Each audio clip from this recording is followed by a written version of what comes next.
Bonjour à tous et bienvenue dans cette nouvelle vidéo. On se retrouve comme d'habitude pour parler films, pour parler séries, pour parler sorties, au cinéma comme sur les plateformes de streaming, mais ça vous le savez normalement.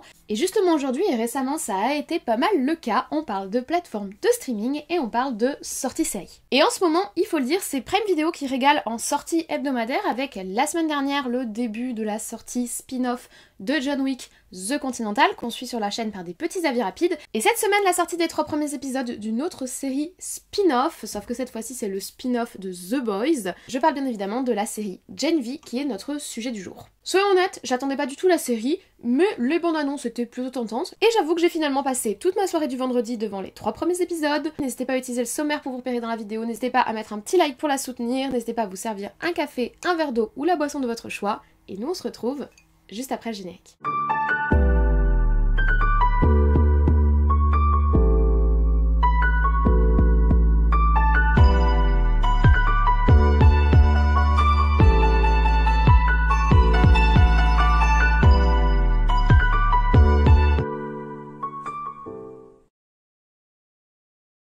Alors, Gen V est donc la nouvelle série dans l'univers de The Boys. Comme je vous l'ai dit, The Boys est également une série qui est disponible sur Prime Video et qui a fait beaucoup parler d'elle. Elle est adaptée du comics du même nom et c'est une série dans le monde des super-héros, un petit peu trashy, un petit peu vulgaire, enfin je dis un petit peu carrément trashy et carrément vulgaire d'ailleurs, qui avait un petit peu défrayé la chronique au moment de sa sortie, au moment de chacune de ses saisons, parce qu'elle sort du côté très lisse et très grand public des super-héros auxquels on a l'habitude en ce moment.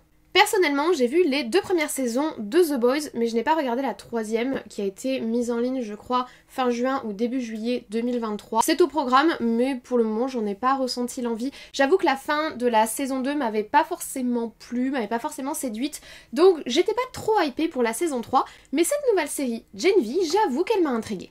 La série devrait normalement compter 8 épisodes pour cette saison 1 et on parle déjà d'une saison 2 puisque dès janvier, alors même qu'on n'avait pas encore de date de sortie pour les premiers épisodes de la saison 1, la productrice exécutive avait commencé à annoncer dans les médias que des réflexions étaient déjà faites sur la saison 2, donc il semblerait que ce soit une série sur laquelle mise Prime Video. À voir si cette fameuse saison 2 est confirmée au vu du succès de la saison 1. C'est donc les 3 premiers épisodes qui ont été mis en ligne sur la plateforme hier soir, donc vendredi 29 septembre. Les autres épisodes sortiront chaque vendredi, et ce jusqu'au 3 novembre, on aura le dernier épisode de la saison 1.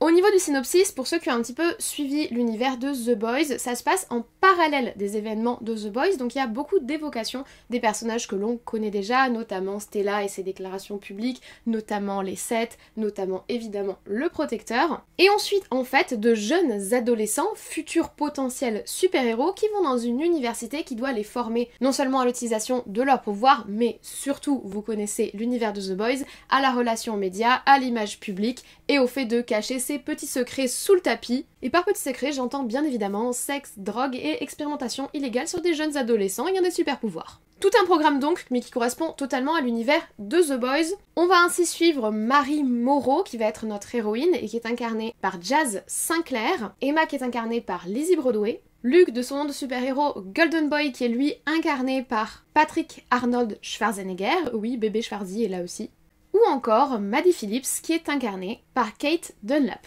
On a comme vous pouvez le voir un casting plutôt jeune puisque la série se concentre sur des quasi-ados à peine majeurs qui rentrent dans leur première ou leur 2e année d'université tout en gardant le ton trashy, ce qui peut perturber au début mais on va en parler. Au niveau de l'image et de l'ambiance de la série, j'ai vraiment retrouvé le côté The Boys que personnellement j'avais apprécié dans la première et la seconde saison. On ose. C'est-à-dire que visuellement, on y va à fond sur le trash, voire le gore, on a du sang, on a des organes, le pouvoir de notre personnage principal est vraiment graphique et visuel.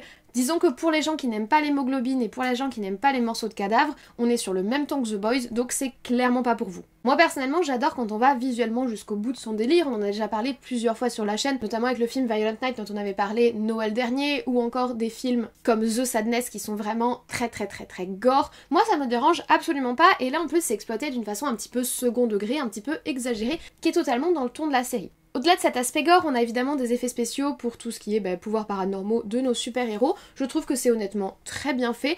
La série n'a sincèrement pas à rougir de ses effets spéciaux par rapport à d'autres grands films où on a des gens qui ont des pouvoirs. Évidemment, quand on a des ados dans une école qui apprennent à devenir des super-héros, on pense forcément à X-Men, alors on n'a pas des visuels aussi impressionnants, c'est pas aussi ambitieux, mais je trouve qu'à l'échelle de la série, honnêtement, c'est très bien fait, c'est tout à fait honorable, et j'ai l'impression qu'ils n'ont pas l'orgueil de faire quelque chose qu'ils n'arrivent pas à faire. Donc on pourrait effectivement imaginer des pouvoirs qui dépassent l'entendement, mais ceci serait extrêmement difficile à mettre à l'image. Là, hormis le pouvoir de Golden Boy qui est extrêmement visuel et qui doit demander beaucoup de taf au niveau effets spéciaux, les autres ont des pouvoirs plutôt facilement intégrables dans une narration série et facilement intégrables visuellement. Je pense par exemple au pouvoir de Emma, qui est d'ailleurs un de mes personnages favoris dans ces 3 premiers épisodes, où franchement ça passe très bien et la façon dont c'est montré, ça marche. Si on sort du côté effets spéciaux et du côté gore, au niveau de la mise en scène, on est quand même assez classique d'une série ado qui se passerait dans un milieu scolaire universitaire. Après, je pense honnêtement que c'est le but. L'univers The Boys, que ce soit dans la série ou dans les comics, c'est un univers qui est extrêmement cynique et satirique. C'est une satire de l'image qu'on a des super-héros et également une satire de notre société. Donc je trouve que c'est normal et je trouve que ça rentre dans l'ordre des choses que cette série se nourrisse de clichés, que ce soit de clichés visuels ou au niveau de son développement de personnage. Et justement, l'univers universitaire scolaire vient vraiment enrichir ça parce que c'est un énorme cliché du cinéma américain, c'est un énorme cliché de l'imagerie actuelle, que ce soit dans les séries, que ce soit dans la télé-réalité, etc. Et le fait qu'ils s'en nourrissent pour apporter un nouvel éclairage à leur univers, je trouve personnellement que c'est plutôt intelligent. Après, c'est sûr que visuellement, c'est pas photographiquement intéressant. C'est-à-dire que je vais pas vous dire qu'il y a des plans qui sont incroyables, je vais pas vous dire que j'étais bluffée par les angles qui sont choisis, il y a rien d'artistique. Le but c'est d'être dans la satire, pas dans un côté esthétique. Et la série n'est pas particulièrement esthétique. Après, elle est pas sale ou difficile à regarder, le cadrage est très propre, c'est juste que c'est extrêmement et forcément un peu cliché. Une fois que l'on sort de l'aspect visuel, creusons un petit peu tout l'aspect musical parce que la musique est un plan assez important de la série The Boys et c'est aussi un point important de ce spin-off. J'aime beaucoup les choix musicaux qui sont faits, que ce soit des musiques qui illustre l'action ou qui nous donne un petit peu le sentiment des personnages ou que ce soit des musiques d'accompagnement, c'est rock, c'est pop, ça colle bien à l'univers, ça colle bien aux personnages, ça colle bien à l'action et on a vraiment des scènes qui gagnent à avoir l'aspect musical parce que ça donne ce côté un petit peu badass et un petit peu excessif qu'on a gentiment visuellement mais qui est renforcé par l'accompagnement musical. Personnellement, je ne suis pas du tout déçue, c'est vrai que ça peut être inattendu de la part des gens qui ont apprécié la série The Boys d'avoir ce côté background musical qui est important dans la série et là je trouve qu'il est présent et qu'il colle en plus aux âges et aux événements qui se déroulent dans la série. Donc côté musical et pour finir sur la forme, je suis plutôt satisfaite honnêtement. Parlons maintenant du fond et commençons par une inquiétude que j'avais sur cette série, c'est le fait que ça tombe dans le mélodramatique adolescent insupportable. Moi c'est quelque chose que j'ai de plus en plus de mal à supporter dans les séries. Je sais pas si c'est parce que je deviens vieille et que cet univers est, oui, de plus en plus lointain de moi chaque année. Donc je sais pas si ça vient de ça ou si ça vient de l'overdose totale de contenu ado, pré-ado et post-bac qu'on a sur les plateformes. Je pense notamment à la plateforme Netflix qui est la championne dans ce domaine-là, mais je sais pas exactement à quoi c'est dû, c'est probablement d'ailleurs un mélange des deux, mais ça m'inquiétait énormément et j'avoue que mon premier réflexe quand ils avaient annoncé cette série c'est de me dire oh, ça va être un The Boys pour ados et je vais vraiment avoir du mal à le regarder. Et au final, je trouve que ça passe plutôt bien. L'aspect satirique, comme je vous l'ai dit, est toujours présent et pour le coup retourne un petit peu la vapeur, c'est-à-dire que au lieu de nous servir la même soap opéra habituelle, il la détourne pour en faire un truc bien trashy. Et c'est là d'ailleurs qu'il faut que je fasse mon petit advertising. On parle d'acteurs qui incarnent des personnages à peine majeurs, on parle d'une ambiance scolaire, adolescente, voire post-bac, mais je ne pense pas que la série s'adresse à ce public-là en particulier. Quand on voit comment ça aborde la sexualité, quand on voit comment ça aborde la nudité, quand on voit comment ça aborde la violence, la drogue, l'alcool et autres, personnellement, c'est pas du tout une série que je recommanderais à un public de moins de 18 ans. Et en soi, les producteurs de la série sont plutôt d'accord avec moi puisque la série est dite R-rated, c'est-à-dire qu'elle est interdite au moins de 16 ans aux États-Unis. Après, en soi, elle est disponible librement sur la plateforme, ce qui me pose toujours un petit questionnement moral concernant les plateformes, mais bon, ça, c'est un autre sujet. En tout cas, le côté violence et le côté satirique se nourrit de l'aspect ado cliché de ce genre de série pour en faire quelque chose que je trouve beaucoup plus digeste qu'à l'habitude et qui, moi, ne m'a pas gênée alors que c'était franchement une de mes principales inquiétudes. Au-delà de ça, et si on s'intéresse un peu plus largement au scénario, il faut reconnaître que c'est quand même assez prévisible et assez déjà vu. C'est un petit peu une sorte d'adaptation série de ce qu'aurait pu être le film Les Nouveaux Mutants qui était sorti il y a quelques années. On retrouve d'ailleurs un petit peu les mêmes personnages, la blonde badass, le beau gosse, le meilleur ami, la fille qui a du mal à s'intégrer, qui se révèle être extrêmement puissante. Donc on n'est clairement pas sur quelque chose d'original. Maintenant je trouve que la thématique est plutôt bien traitée et je me suis sincèrement pas du tout ennuyée durant ces 3 épisodes. J'ai été prise dans l'intrigue, le fait que ça s'entremêle avec des problématiques que je connaissais déjà de la série The Boys, j'ai apprécié parce que c'est pas trop appuyé. En soi, si t'as jamais vu la série The Boys, tu peux regarder cette série-là, mais si tu l'as vue, t'as des petits points, des petites rencontres, des petits éléments qui vont faire que tu vas raccorder les wagons et que c'est d'autant plus intéressant de se dire que tout cela se passe en parallèle de ce qu'on a déjà vu. Et en soi, même si l'intrigue est simple et qu'on se doute de comment ça va terminer à la fin, même si on peut toujours être surpris dans l'univers de The Boys, je trouve qu'on accroche plutôt bien, et en cela, le rythme des 3 premiers épisodes est franchement très très bien géré. Je comprends d'ailleurs pourquoi ils ont lâché 3 épisodes plutôt que 2, plutôt que 1, parce que sincèrement, on a besoin de ces 3 épisodes pour s'attacher au groupe, on a besoin de ces 3 épisodes pour vraiment comprendre ce qui se passe dans cette université, et la fin du 3e épisode a un petit cliffhanger qui te donne très envie de revenir, donc rythmiquement c'est bien construit, scénaristiquement c'est bien construit. Après, soyons honnêtes, c'est cliché et c'est classique, ça casse certainement pas 3 pattes à un canard, mais j'ai passé un très bon moment. Et d'ailleurs tout cela me mène à mon bilan sur ces 3 premiers épisodes. Honnêtement c'était sympa. Ils sont pas tombés dans les travers dont moi j'avais peur sur l'aspect adolescent. Visuellement c'est aussi satisfaisant que les autres séries de l'univers et ça passe très très bien. Les choix graphiques très gore, très vulgos, on aime, on n'aime pas. Moi ça me dérange pas particulièrement, sauf les scènes qui sont vraiment très cul, voilà. Moi, j'adhère pas, on va dire, c'est pas mon humour, mais ça fait partie de l'univers de la saga, j'y suis habituée maintenant. Et puis en échange, j'ai une bonne petite satire sociale qui, elle, par contre, me séduit, et du gore qui, honnêtement, me fait rire. J'adhère quand même au ton général de la saga.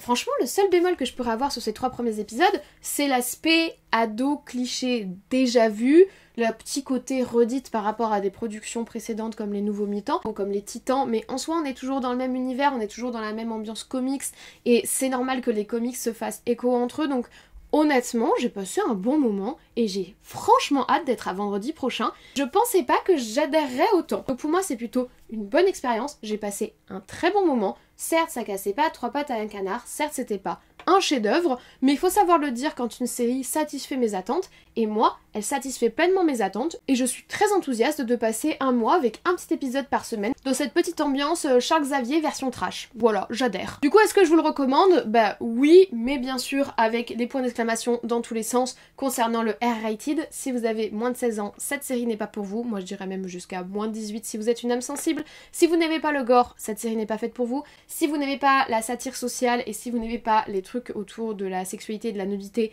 cette série n'est pas faite pour vous. Donc elle est clairement pas tout public. Moi je pense surtout que cette série s'adresse au même public que The Boys, mais avec un petit twist ado qui plaira ou qui ne plaira pas en fonction des goûts.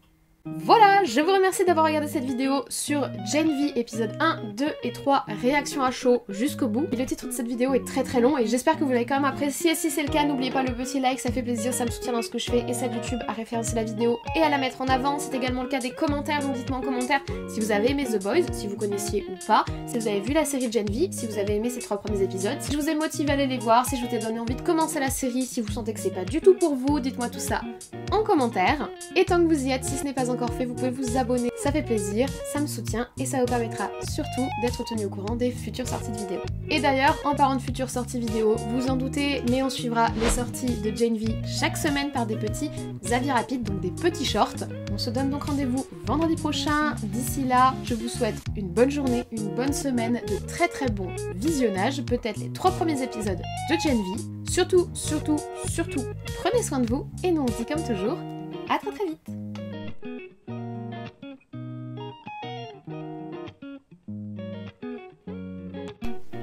Bonjour. La petite vidéo rapide parce que j'ai vu hier soir les 3 premiers épisodes de Gen V et je voulais vous faire une réaction à chaud comme j'ai pu faire sur Ahsoka ou sur The Continental. Je vous ai posé la question sur Twitter et vous aviez l'air partant, donc c'est notre programme du jour.